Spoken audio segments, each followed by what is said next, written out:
دا الله اکبر څنګه دی والے وا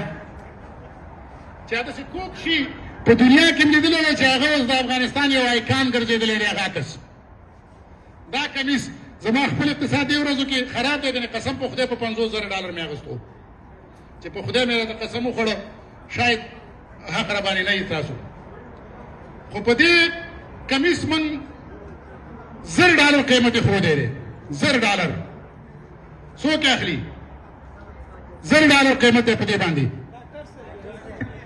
ډاکټر صاحب یحیی دا په $10 باندې ډاکټر صاحب کور میدان ډاکټر صاحب راشي سټیج ته سټیج راشي ډاکټر صاحب ډاکټر صاحب دا به ماته هدیه کړي دا به ډاکټر صاحب به ماته هدیه کړي کور ودانه هغه